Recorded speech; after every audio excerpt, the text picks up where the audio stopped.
So today we're going to be checking out the SecuX Crypto Wallet, and one of the reasons why I wanted to even play around with this wallet is because I saw that the device is touchscreen and has this large color display, which I think is like super cool. And if you've ever used like other crypto wallets that have like that, that teeny tiny small screen, then you know why this is such a desirable feature. But although I can be charmed by innovation, my biggest question is, will this wallet keep my crypto safe? I mean, I'm all about fancy features and I'm really fascinated to see, technology evolve, but does the SecuX Crypto Wallet have the core elements that a cold wallet should and even need to have? Well, be sure to hit that like button and subscribe to the channel, because today you will have all your questions answered about the SecuX Crypto Wallet. You're going to learn about some of the most important features that this wallet has. You will get to see me open up this wallet for the very first time, and we're going to set it up together, and you will get my full feedback on this wallet from the perspective of a person who owns numerous crypto wallets. So let's just go ahead and jump in.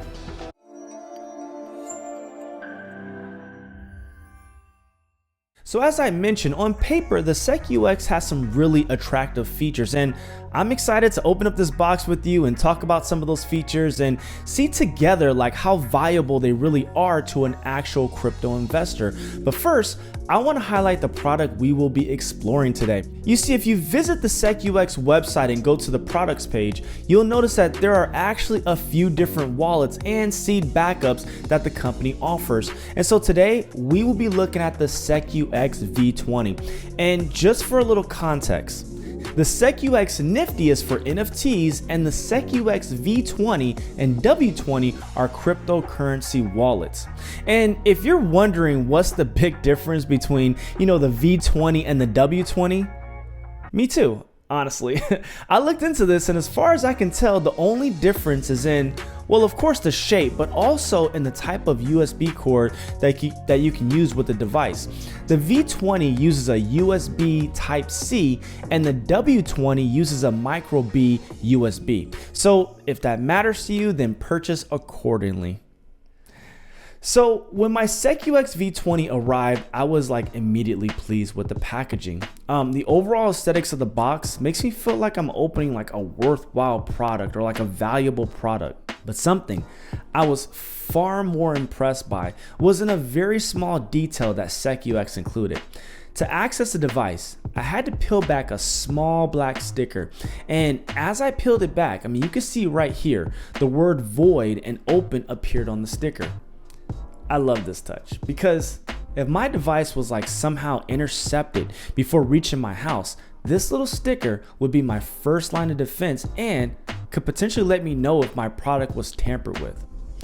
I've only seen one other wallet manufacturer do this, but I think all wallet manufacturers should follow suit. Now, in the package, I found the V20 device, a charging cable, of course, some quick start instructions, and look at this, a handy little carrying bag, which I think was super nice of them to throw in. Cool. Now, my immediate reaction to the device, purely based on looks, is I like it. I think it actually looks cooler in person than through pictures. Holding it in my hand, it kind of reminds me of the first iPhone, the one that the one that had that like aluminum casing and the black frame. Just like that first iPhone, this device has like a little weight to it, so you feel like you're holding something of quality. Also, the back has like this rubber padding that can sort of grip to your hand and grip to the table or, pretty much any other surface. So if you're holding it or if you set it down, it creates just enough friction to reduce the chances of you dropping this thing. And lastly, I have to be honest about something. Before receiving this device, I was a little unsure how I felt about the shape of this device. I don't know, the circle shape in photos made it look more like a smart thermostat than a cryptocurrency wallet. However, after holding it in my hand, this is one of the most ergonomically pleasing wallets I've ever interacted with. The ridges along the circle allow me to grip this wallet in like an even way that makes me feel like this thing is not going anywhere. Now, to begin using the device, I needed to plug it in and give it a little bit of juice. It was here that I actually found another sticker over the USB port. Bravo, SecuX. I mean, theoretically, someone could tamper with this device through this port, and the sticker shows me that no one's tampered with it and my device is still safe. So setting up the device was very easy. The device walked me through first setting up my PIN number. I was given a choice to create a 4-digit or 6 or 8-digit PIN number. Next, I named the device. We're gonna call her Susan. And then after choosing to set up a new wallet, I was issued a 24-word seed phrase. I will say that I thought I was gonna get a chance to choose between a 12, 18, or 24 words because I saw that noted here. Not that it's a huge deal because 24 words, you know, they're standard and they're super safe, but I would have chosen something different if given the opportunity. Now, with my device all set up, it was time to establish an account. To do this, I needed to connect my device to either my computer through the USB cord or the mobile app through Bluetooth. And this actually brings me to a couple of interesting features that I want to share with you. First being compatibility. Most wallets will have a computer app or a mobile app for your wallet to connect to, but SecuX, offering both, provides a great deal of flexibility, in my opinion, to its customers. Another interesting feature is the Bluetooth capability. Now, I have to be honest about something else. I've never really been a fan of including Bluetooth in a crypto wallet. From what I've learned in the past about how hackers can use Bluetooth or even Wi-Fi to gain access to your technology, it just made me feel like these areas are too susceptible to be included in a device that holds the keys to your funds. With that said, SecuX actually addresses this concern. In the device, they have included their Infineon Secure Element chip. Now, according to their website, this security chip safeguards your wallet and provides protection from attacks and hackers. They explain your PIN and your private keys are stored securely on this chip, and during connection, your chip is never actually accessed, so therefore your private key is not susceptible to attacks.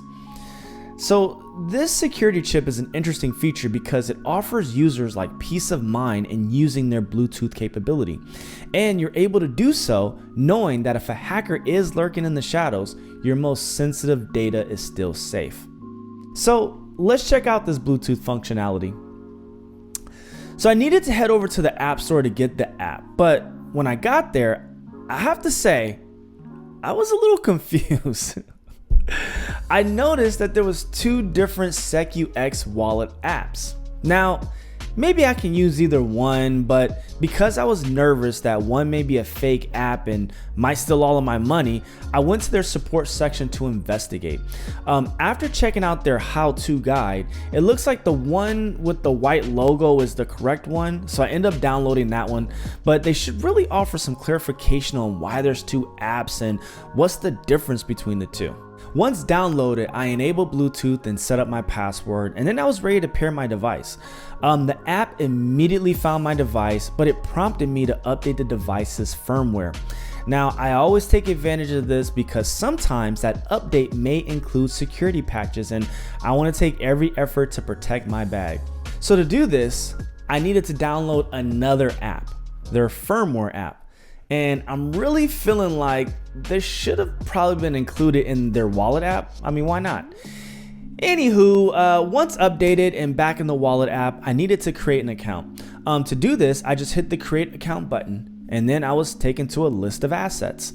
And it's here that I think it is a good time to talk about the crypto assets SecuX actually supports. So if you go to their website, you will see that they say the wallet supports thousands of cryptos. In fact, when you go to the supported tokens page, you will see a list of all the supported assets broken down by blockchain and by device. And let me tell you, this is super helpful because, as you may know, some tokens are issued by multiple blockchains, like for example Tether. It's issued through numerous networks like Ethereum and Binance and Polygon and so on and so forth. So it's important to know if the wallet supports the version you hold. And you can see here that the SecuX wallet supports the Ethereum version and the Tron version. So if you have any other version, you cannot directly send it to this wallet. Again, good to know. Now, I like that I can see the complete list of assets, but What's confusing to me is that I don't see the majority of those assets in the app. Again, the website says it supports 2 versions of Tether, but I don't even see Tether on the list. I even tried the search bar, but that only searches the handful of assets on the existing list. And after digging through their support area, I finally solved the mystery. Here's what you need to do. For example, if you want to add a supported token that was issued through, again, for example, the Ethereum network, you must first tap create account and then add an Ethereum account to your portfolio. Under the Ethereum account, you will see a manage tokens button. If you tap that button, there will be nothing there at the moment, but to enable an asset, you'll actually need to send that asset to your Ethereum address first, and then once it's detected, you'll be able to view it in that area. And so here's my opinion on this. Up to this point, I feel like the overall process has been rather user-friendly, but I can kind of see how this part could be confusing to a newbie. And even for like a crypto vet, this could be like a little daunting because we literally hold our breath every time we send funds to a new wallet. And so the fact that we have to rely on the funds to be detected to appear in the wallet feels a little risky. With that said, it's not a huge deal because I have experienced this with other wallets, so in a sense it is kind of normal. But what is a big deal to me is not being able to send some Binance Smart Chain BNB when it says right here that it's supported, along with other Binance Smart Chain assets. So when I went to go add BNB, I saw this note right here that BEP20 or the Binance Smart Chain is unsupported at this time. And that's a bummer to me. Although I have Bitcoin and Ethereum, I also have some Binance Smart Chain assets that I would have liked to send to this wallet. Oh well. So overall, here are my thoughts on the SecuX V20. I am most impressed with this security measures. I appreciate the attention to detail, from the stickers that void the product once you open it to the Infineon security chip that protects your PIN and your private keys. We buy wallets to keep our portfolio safe, and the security features here allow me to feel protected. I also like the flexibility this wallet offers. You can connect it to your computer and your mobile device, and you can safely use Bluetooth to interact with your portfolio. You can tell that there was some thought put in place to make this wallet accessible for just about anybody. So I love that. And I thought it was pretty easy to use up to a point. The setup was streamlined and creating the wallet was user-friendly, so I really liked that. But I did not like how adding tokens that were not already on the list could be a little complicated for a newbie. If you put this in the hands of a new crypto investor, I guarantee they would be confused on this point. I also did not like that I cannot send Binance Smart Chain assets when the website clearly says it supports Binance Smart Chain assets. Like I said, that was a huge letdown. Either way, the website or the app needs to be updated. Something needs to happen here. So overall, as a Bitcoin or an Ethereum wallet, I like this wallet. Security speaks volumes for me. But outside of those assets, unfortunately, I'm gonna continue to lean on some other type of technology. But let me know your thoughts. What do you think about the SecuX V20? Please let me know in the comments. Also, how does this measure up in your opinion to other wallets in the market? Please also let me know in the comments. And lastly, I want to thank you for your time. Your time is so valuable to me, so I do hope you found value, and until next time.